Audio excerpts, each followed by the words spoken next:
Something just happened in the global silver market that should never happen in a system that claims to be efficient. In Shanghai, silver traded at $77. Not a rumor, not a misprint, not a speculative spike, but a real transaction in a market that demands physical delivery. That price should not exist. In a normal world, arbitrage would immediately erase it.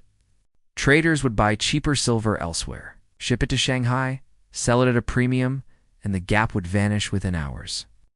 But it didn't. And that silence is the loudest warning of all.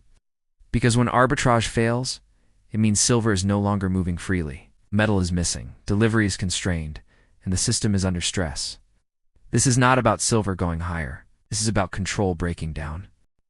Welcome to Boring Silver Mystery, the channel where quiet market signals reveal uncomfortable truths. Today's video is not speculation and it's not hype. It's about mechanics. Global markets rely on one basic rule.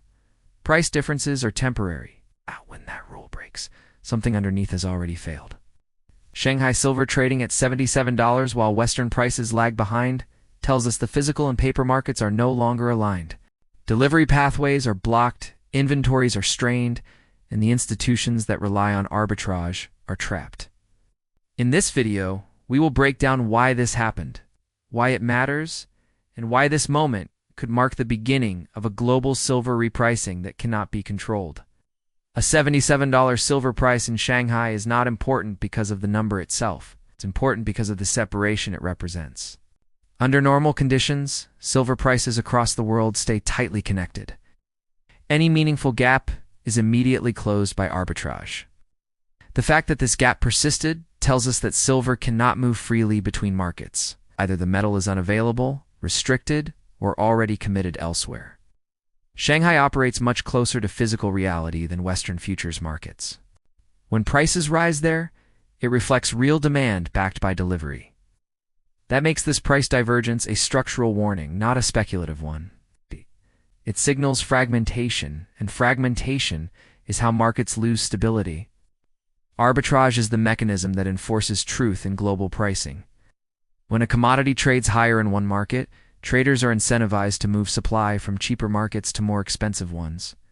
This only works if physical supply is accessible, transportation is possible, and delivery can be guaranteed. When all three conditions exist, price differences disappear rapidly. The persistence of Shanghai's premium tells us one or more of these conditions has failed.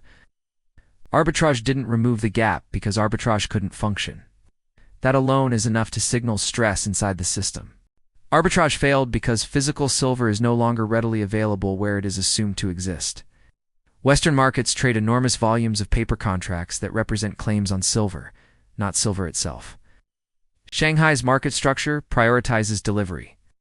When traders attempted to exploit the price gap, they discovered the uncomfortable truth that the metal could not be sourced in sufficient quantities. You cannot arbitrage metal that does not exist in deliverable form. What should have been a short-lived price difference became a warning flare. Retail investors are not trapped by this situation, and miners are not trapped either. The institutions under pressure are the bullion banks. These banks rely on arbitrage to hedge exposure, manage inventories, and suppress volatility.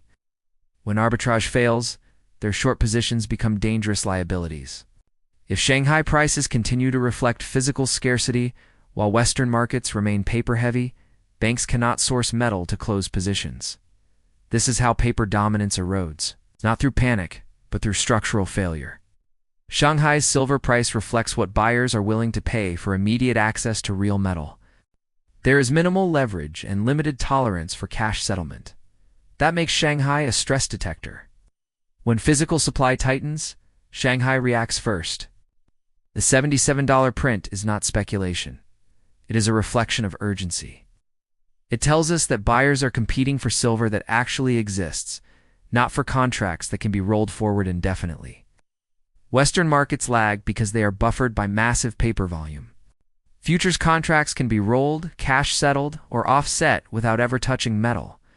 This delays price adjustment, but does not prevent it.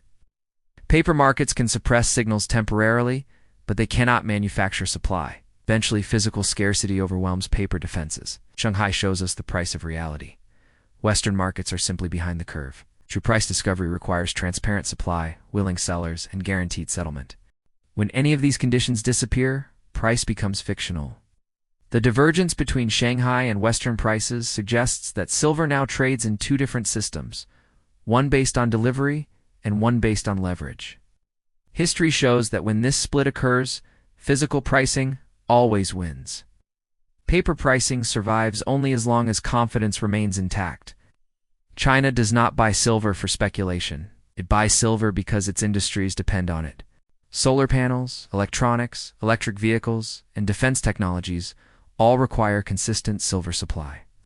Industrial demand does not wait for price corrections. When supply tightens, price must rise to ration usage. Shanghai reflects this reality. The price is not emotional, it is functional.